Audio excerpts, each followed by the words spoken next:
very special, we're all still locked in the house edition, but let me paint this scenario for you. It's early Sunday in the morning, and now that house has an intruder.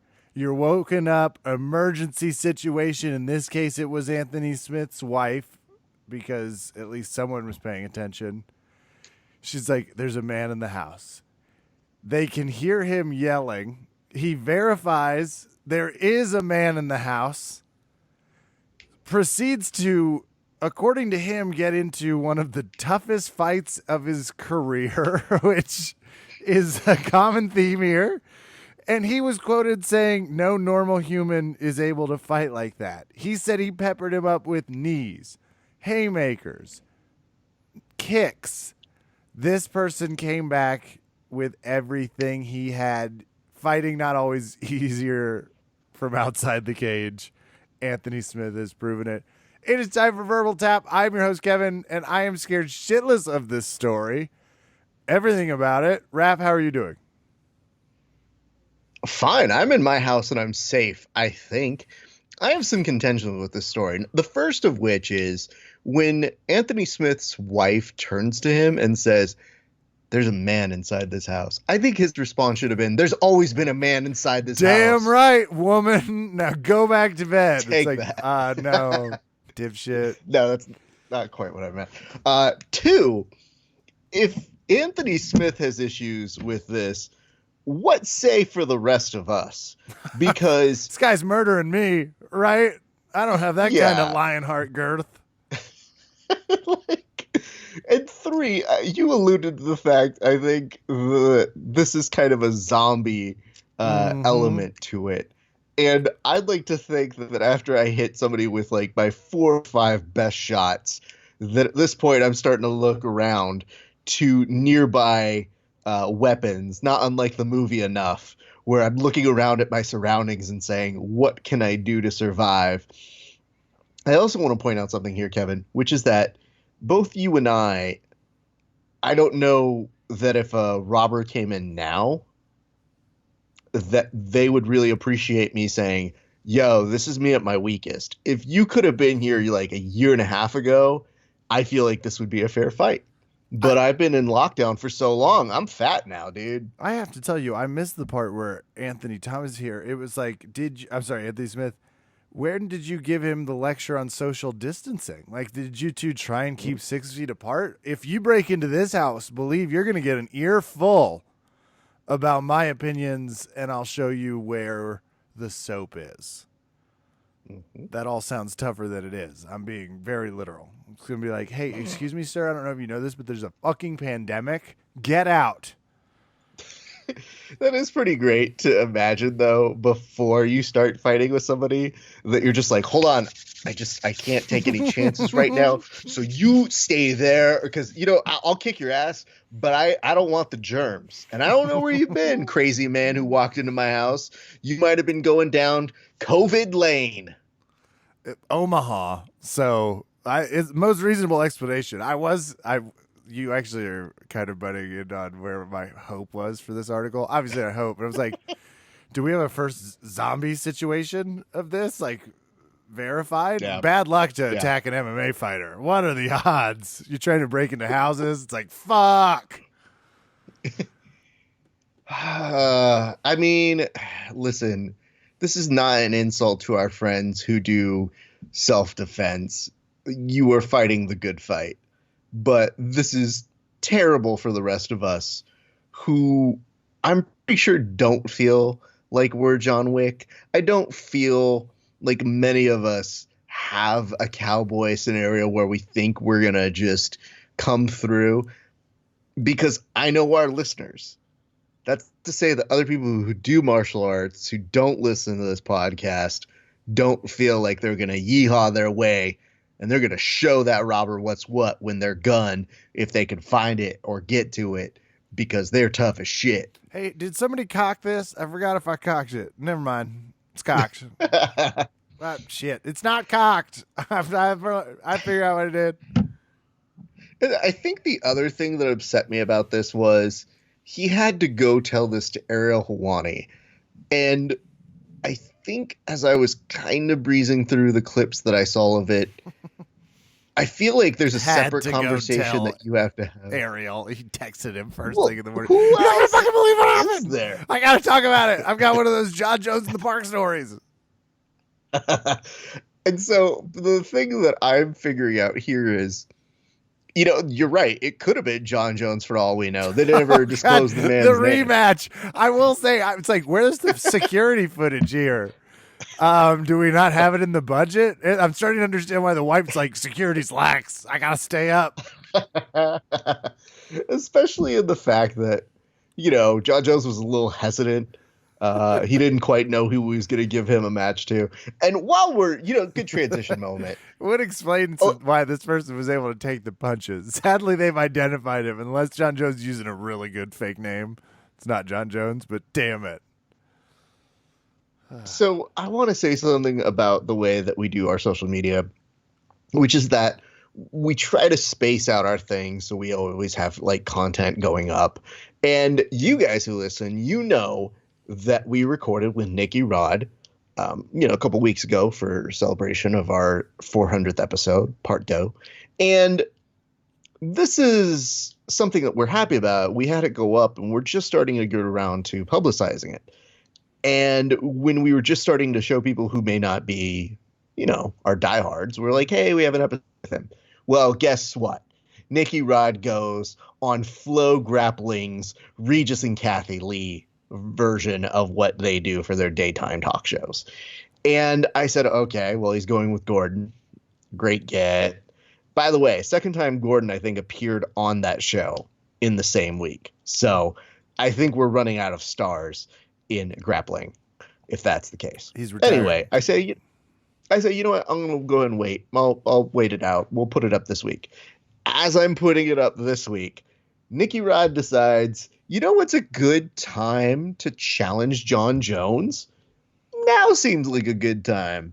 I'm going to go ahead and put up a challenge to John Jones. Both of us are in geese. That's a thing. And let's see if we can make it happen.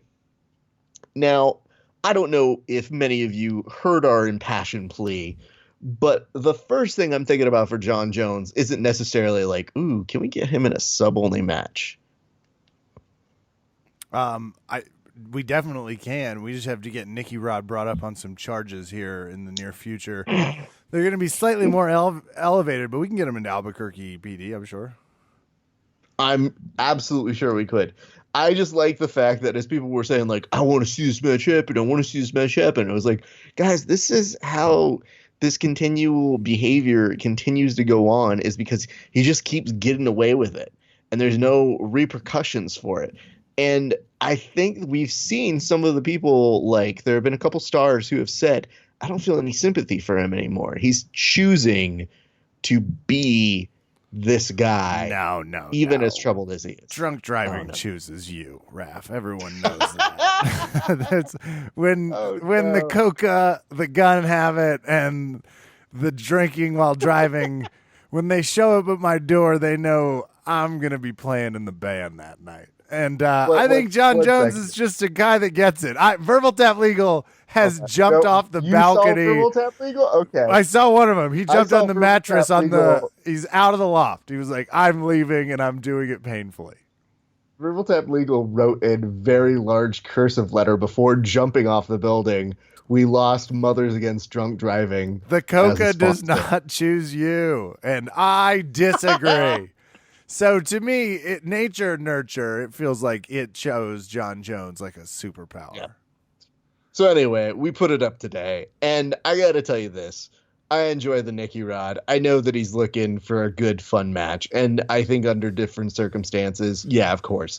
And I think the prevailing thought is, okay, John Jones has nothing to do. Maybe this is something positive for him. Not nothing. He has court dates to keep. People are being so rude. He's not without appointments. One thing we didn't bring up the last time we were talking about it is, there was the potential that his court date was going to be pushed back because of COVID-19. So I don't know, Kev. John Jones drives again is what I'm hearing. He's going to get back behind the wheel. He's got another chance. Even like fucking Herbie, the Love Bug movies make more sense of reckless driving than John Jones. You want a real Disneyland ride? You get on John Jones's Wild Ride and see what happens. That's a scary ride. So I don't know, Kev. I'm in a place now where I think our audience is expecting us to talk about I have a Fight transition Island. for this. Hold on, I have a transition Okay. for this before because I want to do a quick Dana segue, but I wanted to. This is cute. You're gonna love it. Dom Toretto's his insurance by Fast and the Furious 10 makes as much sense as John Jones does currently. Speaking of bald authoritative figures, I want to talk about Dana White. Dana made news, and you shared with this article, and I assume it was to ruin my day because I can't unknow this information. He is being currently sued as part of and Dana would dismiss it as a fake suit, which certainly is plausible. Our judicial system is ridiculous. Actually, this is another fun segue. They are apparently in a court battle. All I saw was, and this is offensive, that it's about a sex tape with Dana White with his girlfriend at the Spearmint Rhino. Raph, so many questions to unpack. Number one, who's the bloodless, lifeless asshole that videotaped this? Was it Dana White? Two, can he not get a suite somewhere not where she works? The lady deserves to be taken out someplace other than the Spearmint Rhino. Third, why do we have a sex tape scandal featuring Dana White in 2020? Shouldn't this be more of like 1994's problem? Yeah, I wish we could retroactively give years certain issues that we don't want to deal with anymore. I feel like this is not only gross, but it gets to that rare area of a personal issue that most of the times we try to take the higher ground on. But this is Dana White, so here we go. Higher ground like the stage in this case. So, it's kind of a fun thing because you can see the reporters waiting for the right time to strike at Dana. Because don't forget, this is the same person who's called all of press row a bunch of pussies for the way that they're reacting to COVID-19. So you can kind of feel that the minute they hear that there's a sex tape, which for me and Kevin is more amusing than anything else. And don't get us wrong, we would never want to watch it, but if it presented itself to us, we would probably try to stomach through it for the good of you, the listeners, so that you wouldn't have to. That's not a promise. That's just kind of a, no, why does this exist? Now, to your point, Kev. I would drink some bourbon, Rhino. grit my teeth, and watch that devastatingly sad video, all 2 minutes of it. That would be the moment you and I go to Patreon, and that would be the first extra that we would ever put for this podcast is, yo, pay us $2 and we'll watch it for you assholes. Kev, where do we begin? First of all, Spearmint Rhino, isn't that kind of like the entry-level strip club? Like, strip club aficionados. Hear me on this one. If you have Dana White's money, are you trying to be grounded when you go to Spearmint Rhino? Are you trying to be of the people? Is there no other place to go? Are you trying to keep a low profile? That's a good question. Or this is like do when you- a presidential candidate hits a diner for no reason. It's like, wait, what? Yeah, you're right. This is a weird choice for him. And then you have to imagine, does he say something like, listen here, Magenta, I started with you. I'm not going anywhere without you. I will always come back to this fucking Spearmint Rhino, even though I can afford way classier broads to cheat on my wife with, allegedly. I choose you. So, I don't know. I just know from my days of frequenting, I always felt like Spearmint Rhino was like the last resort kind of strip club you could go to. Well, Because great square everybody's got to footage. prepare their right. Just great square footage, though. Sometimes you can't Yeah. put a price on space. Hey, listen, you know what? Location, location, location, Kevin. And I want to be crystal clear. The infidelity was the least offensive part of this story to me. I want to, just if anyone's curious where I rank it, I was like, last. I am most offended that someone recorded Dana White having sex. I'm very offended by that. I'm super offended by the court battles being wasted here. It's like, you know why it's difficult to find a good lawyer? This would be why. Court dates, this is really dumb to tie up years with. It feels like a very dumb person on one end and a really angry rich person on the other. And even the like quid pro quo angle of this, it's like he said he took a fall for Dana. It's like, shut up. Well, That's hold not on, how hold this on. works. I believe it's quid pro ho. Please make sure that you are accurate in your description of what this is. And quid hey, pro everybody rhino this time. It's got a lot. we will get to the fucking fights in a Fight second. light, fire festival for fights. Yeah, we're gonna get to that. Don't worry. We're getting there. We have to do narrative storytelling. Gonna We take have a to quick paint the left context first. that brings us there. Which we Here's can, where you can final note this. I'm done. I've gotten all of my jabs in. I feel very morally superior. I have not, because I have theories as to, you're like, who would do such a thing? May I present to you my number one theory on all of this?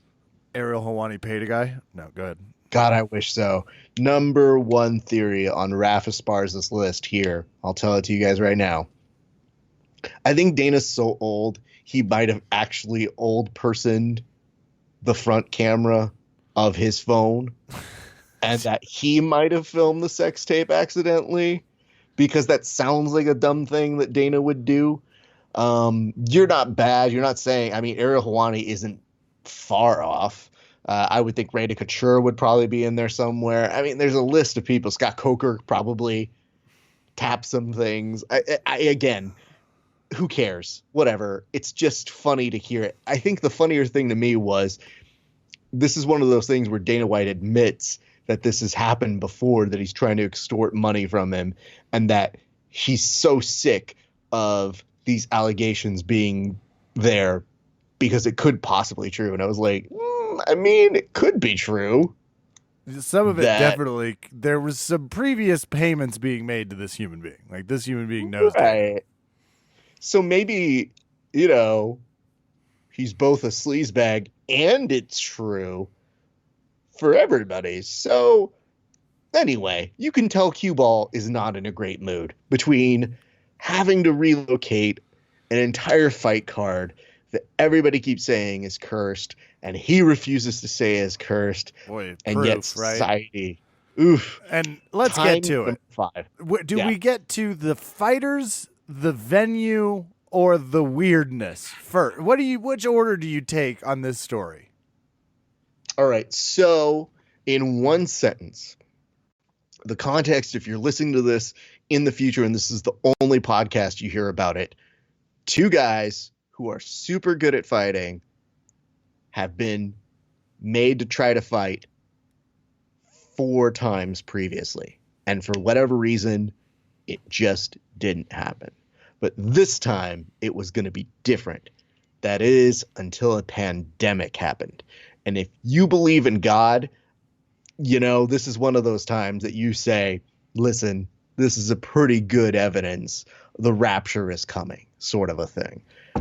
So for all of us who are just sitting here wanting to see this fight, bummed we're quarantined, maybe making the best of watching WrestleMania as a form of the only sport there is left in the world. Yeah, I said sport because it was on ESPN and it was the only highlights that we had going on. We get it. Time sucks. And we're just trying to go about our business and go to what Dana White calls normalcy. So Dana White keeps, trying to convince us this fucking thing is supposed to happen. It's gonna happen. Don't worry. It's 100% gonna happen. And if you don't feel a little bit of spidey sense when he says it's 100% gonna happen on a fight that hasn't happened 4 other times, you start to get a little bit of a, I don't know, this might not happen now. So Kev, Where do you come in 2 weeks ago when the rest of the world has to go home, and now we're getting to the point where he says it's going to happen? Do you at that point think it is? No, no. And why? I'm in extreme denial right now. It has been Dana has not at all been a part of this quarantine. He's never thought it made any sense. He has been upset since they wouldn't let him go to his favorite spot in the Spear Mountain Rhino. Little callback. He clearly thinks he can bulldog his way through with some weird, and it's a nice homage to the UFC early days. It's not uncommon for him to be fighting against people telling him he can't fight. In this case, I think he's a little woefully wrong about how much people want to see this, because everybody pretty much collectively, when we lost Khabib and Tony, which we did, it was like, well, fuck this. And now what he's trying to do is not even really forego just to give us that. Be like, look, it's just going to be those two fighting in the basement of some Russian whorehouse. Great news. We got a discount on the locale. We're going to give it to you for $150. That would be awesome. That's not what's happening. Instead, we're going to replace him with Justin Gaethje, a fight that we haven't had fall through 6 times. It's going to be on an island, and you and I are like, hell yeah. Arm some people. Let's make this an escape from type movie situation. After the fights, it's every man for themselves. $1 million to the survivor. Love every part of Fight Island. Well, no, it might be somewhere else. It might be on some California tribal lands. And it's like, okay. So to me, slowly really losing hope that the bald father is going to be able to push this through, because he's never seemed like he's thought anything else. Like, it's only must recreate product, no audience, rinse, repeat, fuck the government. Or I don't know if it's the government or if it's I don't know who he blames. Might be fuck us, the audience. But he was just part of this huge commissioner conference that met with Trump, and they all left feeling optimistic. Great. This is great. And the NBA immediately was like, well, we're probably done, right? Yeah. The NBA is going to be the most reasonable one for anything science-based. NFL is not going to give a flying fuck if they have to put masks over the helmets. They're going to keep a product out. So the UFC is going to be, I assume, on that side where it's like, they're going to do this nobody in the audience thing for all of one event before Dana's like, all right, fuck it. Everybody can come to my Cali tribal land. Well, where do we pick back up here, Kev? Let me say this. With the fighters, I don't know. The location disappointment. No. There's so many weird. Here's what I think is missing from the beautiful summary that you have, which is Dana was really in on this Fight Island little parable that we were getting, because he was bragging to people. He goes, it's 99% gonna happen at somewhere we can't disclose to you guys. And I thought, okay, sure. He's like, I don't want the media to ruin it. Okay, fine. But this is the one thing that caught me, where he goes, yeah, not even the fighters are going to know where they're going to go. We're going to have somebody pick them up, and they're going to take them to this undisclosed location. Oh, and I think awesome. Somebody in the comment section had the same theory that I had, which is, so you're kidnapping them? And it made me think. Bandanas on, fellas. Things are about to get romantic. But Kev, think about it like this. They didn't reveal the card until just yesterday. And at the time, they still weren't revealing the location. They just said at an undisclosed location. So it made me think, if they said that they were just going to bring the fighters and they weren't going to be told where they're going, they were just going to go. There's a large part of me that was wishing, you know what? Maybe don't even tell the fighters you're kidnapping. I think that's way more fun to figure out, like, why am I here? Shit, am I fighting Ferguson now? Fine. Thank you for coming, Drew Dober. Your opponent has changed. The rule set has changed, and you'll now be doing a competitive game of eating. It's like, wait, what? Oh, shit. Aggressive, competitive combat eating would be something Drew Dober would do. So now we have the very real reality. We're just going to show right now. They broke the news that it's going to be at the tribal lands, allegedly. This is just a report, so things can change. They And will who change. knows? They haven't booked shit. He's just releasing and hoping. True, but it's also at the point where the California State Athletic Commission would normally rain on their parade. But part of the beauty of doing this at these tribal lands is they don't have to follow it. They don't have to do a commission. They don't have to do any of these bullshit things. They don't have to go to every rules because it's private land. But here's an interesting factoid to this. So the whole premise of this is we want to keep to those small numbers of people. Dana White is promising us that everybody fighting is going to be tested, which, man, must be nice. Tell that to the people who haven't been fucking tested. But these fucking healthy fighters, quote unquote, are going to be tested upon tested. And Dana White then also said that these fighters will be more safe than they would be at home. Kevin, what does that mean? Well, for certain fighters. And Dana's like, we've never let John Jones bring his guns to a fight. That's different. His coke guy, I don't know what the hell that means. That's just Dana being like, look, there's no fucking kids here. Wait, what do you get? What are we talking about? What's the thing you get? Maybe he heard the Anthony Smith story and was like, see, I told you. Let your wife deal with that It's not psychopath Corona. on her own. You get out It's here to zombie. private island and fight some people. Hold on. Go ahead. Last thing. Would it have been so hard to rent a cruise ship in the Long Beach harbor and fought out in international waters? Did they learn nothing from the movie Pirate Radio? You could easily get some pretty good cage matches on some sort of weird pirate ship. And then, I don't know, if Dana White's kind of dressed like Johnny Depp's character, I'm in. I'm watching that fight probably. I'll tell you this, Kev, and it's funny you do mention that, because this year's WrestleMania was supposed to be at Tampa Bay. And they had a whole elaborate pirate-themed sort of bullshit graphics, everything. And nobody wanted to do it more at an empty stadium than Vince McMahon. But everybody else had to convince him, no, we can't even do that. And Kev, I got to tell you, they got creative. They did all of their stuff in their own little performance center. They did one match, and I kid you not on this one, Kev. The Undertaker was involved in a match with AJ Styles that was called a Boneyard match. Oh, this was the thing that was pre-scripted or something? Or not pre-scripted, pre-shot, like a movie type thing? Yes. Sorry. It was Sorry. said- It took me, I had to get through 2 buzzwords before I was allowed to say filmed. No, very nicely done. It was absurd. It was like a low-grade B action film. Like, it looked like the sequel to the sequel of Rambo. And I said, okay, that's what we have to live with. There we go. Dana has a different element, which is, okay, when these guys fight, they have cornermen. They have Bruce Buffer. They have Joe Rogan, who, by the way, said he wasn't going to commentate UFC 248.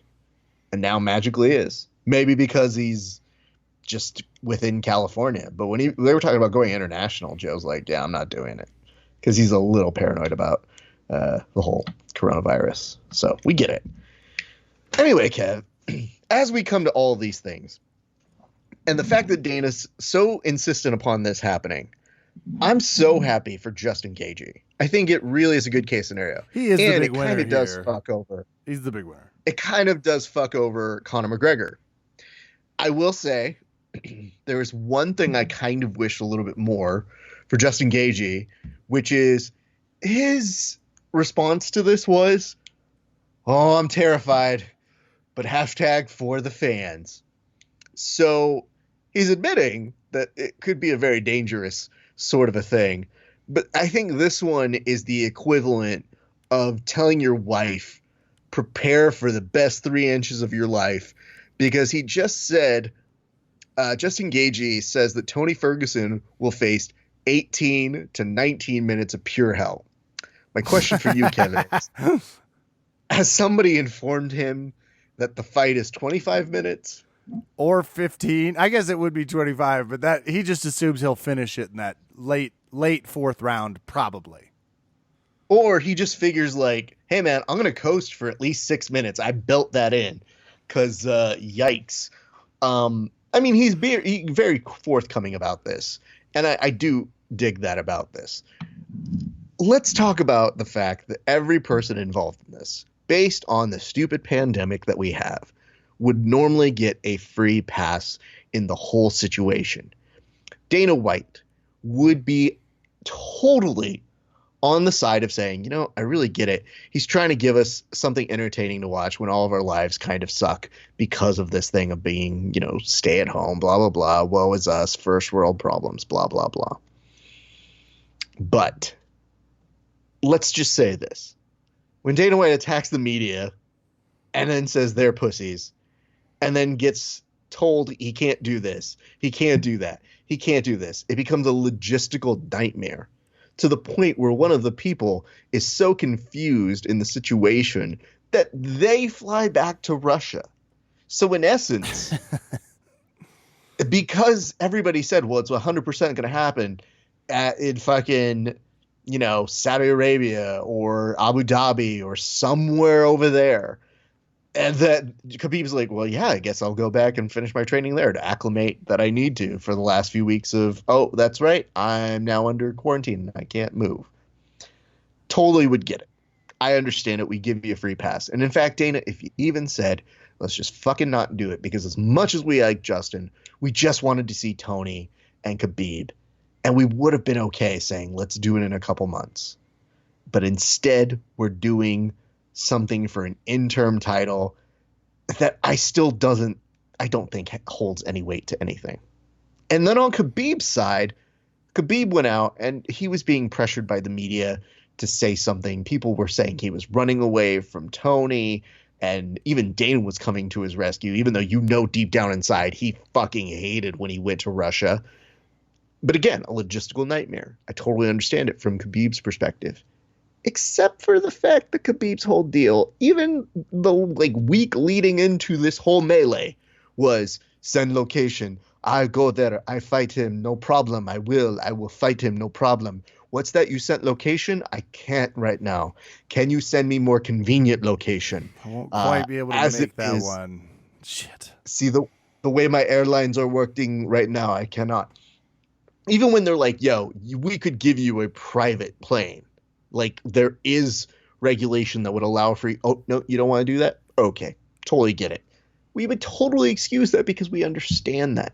And you know, the person who wins on this whole thing that none of us thought would is Tony fucking Ferguson, who just kept his mouth shut, except for the two unfortunate times that he's tried to figure out ways to call Khabib chicken shit. Everybody has to understand, we would give them all the amount of sympathy for trying to put on a card to entertain us. And yet I still feel like I'd be like, you know, if you just held it off and did it in 2 months, that's great. And you know how much this has affected me, Kev? How much? Well, when I saw the fight card was released, I had one moment of just pure joy because I was looking through the card and I realized the usual suspects they put together. And I was like, Greg Hardy? Yeah, he's definitely going to fight on Fight Island because what the fuck does he have to stand for? He was already living there. Joke's on you. Exactly. And so some of these people, I go, yeah, these kind of make sense. I could kind of see how they would put these people on the same card. They've got nothing to lose. Sam Alvey has been putting out conspiracy theories that he has no idea makes any sense or not. So, yeah, that dummy's going to do that. And we love you, Sam, but you're just spouting nonsense at this point. There's a moment, though, that I saw Jacare, and I'm thinking, again, my perspective is, oh, they're just getting people who would be desperate for a fight. And I saw Jacare versus Hall, and I didn't do the right thing of thinking, oh, Uriah Hall, which is the obvious answer, because same weight. My brain went, Ryan Hall and Jacare? That'd be fucking dope. Because I thought, who would be desperate enough to do it? I didn't take the logic jump of, oh yeah, this is MMA. The grappling side of me was just so Let's see who the fuck they got on this card. Man, this is so fucking stupid. And that's where we are, Kev. That is where we are on this shit. Well, we hope it doesn't end up like Fire Festival, but I'll watch either the event or the documentary about the event that was supposed to be. So I look forward to whichever it Absolutely. is.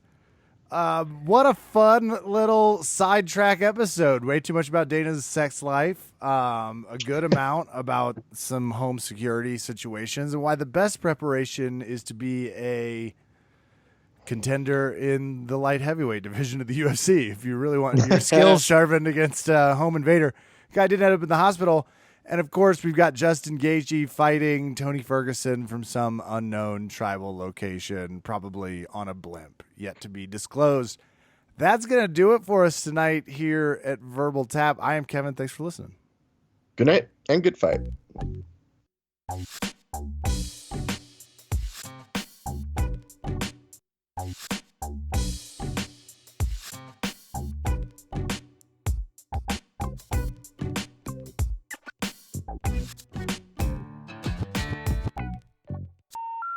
The number you have dialed has been changed. The new number is, please note, the new number is